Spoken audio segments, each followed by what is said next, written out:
హిమాలయ పర్వతాలను తలపించే విధంగా శ్రీ వెంకటేశ్వర స్వామి కొలువైయున్న సప్తగిరులను గత 2 రోజులుగా పొగమంచు కప్పేసింది. దట్టమైన అటవీ ప్రాంతంలో పొడవాటి చెట్లు ఒకవైపు చల్లటి గాలులు వీస్తూ ఘాట్ రోడ్డులో మేఘాలే చేతికి అంది వచ్చినట్లుగా యాత్రికులు జీవితంలో మరిచిపోలేని అనుభూతి పొందుతున్నారు.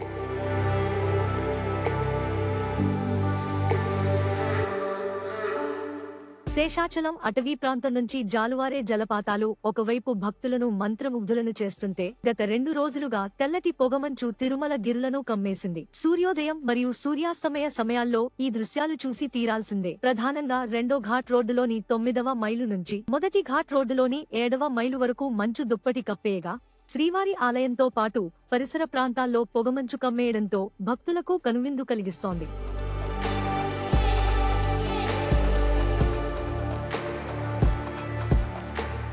సాధారణంగానే శ్రీవారి భక్తుల మనసులను ఆకర్షించే తిరుమల ఉద్యానవనాలను పొగమంచు కప్పేయడం భక్తులను చూపు తిప్పుకోనివ్వకుండా చేస్తోంది. ఈ పొగమంచు కారణంగా చెప్పుకోలేని అనుభూతులే కాదు, స్వల్ప ఇబ్బందులు కూడా భక్తులు ఎదుర్కొంటున్నారు. ఘాట్ రోడ్డులో వాహనాలు సరిగ్గా కనిపించక అతి జాగ్రత్తగా ప్రయాణించాల్సి వస్తోంది. ఇక తిరుమల వ్యాప్తంగా దట్టమైన పొగమంచు కమ్మేయడంతో శేషాచలంలోని దర్శనీయ ప్రదేశాలు ఆకాశగంగా, పాప వినాశనం, వేణుగోపాల స్వామి ఆలయం, శ్రీవారి పాదాలు, శిలాతోరణం వంటి చోట్లకు భక్తుల అనుమతిని టీటీడీ తాత్కాలికంగా రద్దు చేసింది.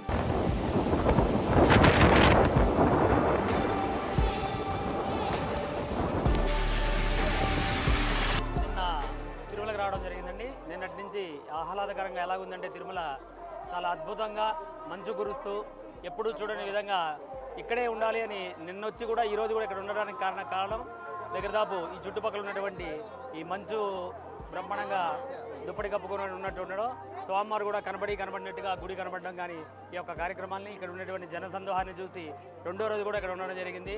ఆ వెంకటేశ్వర స్వామి సన్నిధిలో ఉన్నప్పుడు అన్ని రకాల బాధలు మర్చిపోయి ఆనందంగా ఇక్కడ ఉండడం జరిగింది.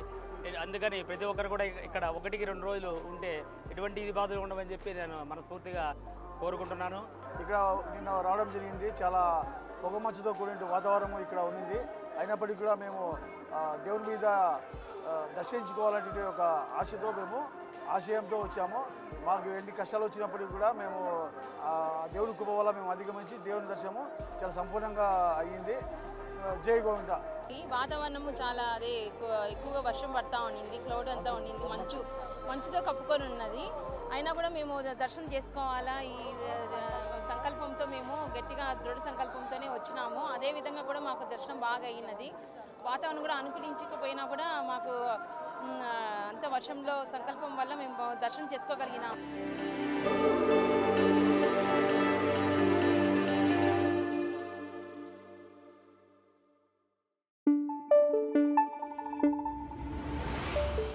Thank you.